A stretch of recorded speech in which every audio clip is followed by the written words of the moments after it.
S'ha retrasat una mica més del que en principi hauríem volgut, però hi ha que reconèixer que és un pla ambiciós, que és un pla complex per la zona en la que estem actuant i tot el que comporta, i per tant s'havia de fer-se bé, sobretot.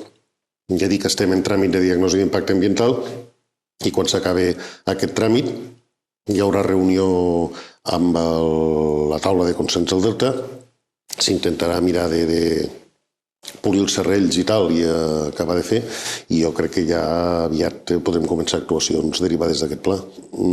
No tot el que alguns demanen és possible, vull dir, o sigui, i a la millor no és ni convenient.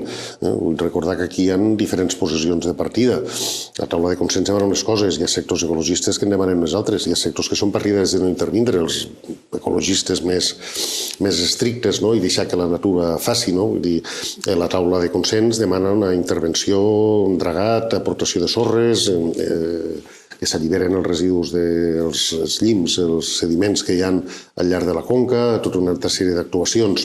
Bé, s'intentarà en la major part de les actuacions arribar a aquest consens i espero poder arribar. Aquesta és una qüestió, ja dic, les diferents opcions que hi ha, que no totes són coincidents, perquè quan diem hem de salvar el delta, fins aquí tots estem d'acord. Ara, com hem de salvar el delta? I és una qüestió en la que no tothom té la mateixa percepció i no tothom comparteix les mateixes propostes. Avui me consta que ja els treballadors d'Infosa de les Salines ja han entrat per la barra a treballar amb els seus vehicles, per tant, no hi ha hagut un trencament. Ara bé, sí que és cert que és un dels punts més fràgils, més febles, més inestables de tota la plataforma deltaica i un dels que estan més en situació de risc.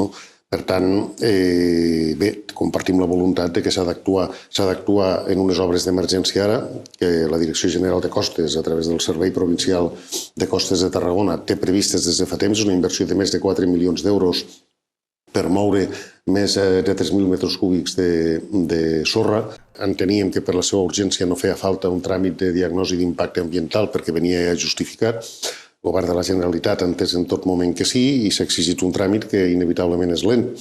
Hem estat esperant que ens diguessin endavant i una vegada hem arribat al punt en què ja estava aprovada la diagnosi d'impacte ambiental, tal com el govern de la Generalitat requeria, hem entrat en el període en què les aus fan niu i per tant no podrem actuar fins al mes d'octubre, però vull dir, no és una falta de voluntat política, tenim el projecte fet i tenim els diners destinats i hem vingut insistint al govern de la Generalitat que pensàvem que aquesta diagnosi d'impacte ambiental es podia obviar. El govern de la Generalitat en tot moment va insistir en què s'havia de fer. Després ens van donar una mena de solució de dir, bueno, tiren avant i mirarem cap a un altre costat. Home, no, vull dir, som l'administració pública, el que no podem fer és tirar avant demanant que es miri cap a un altre costat. Les coses s'han de fer d'acord a la llei. No podem, si se'ns exigeix una diagnosi d'impacte ambiental, no podem no fer-la.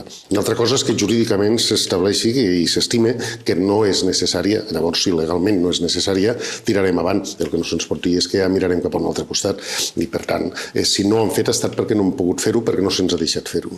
I aquí està fent d'això una utilització política potser no tot el clara que hauria de ser i per tant hi ha gent que ja estic segur que mai qualsevol proposta que vingui del govern d'Espanya no la veurà bé.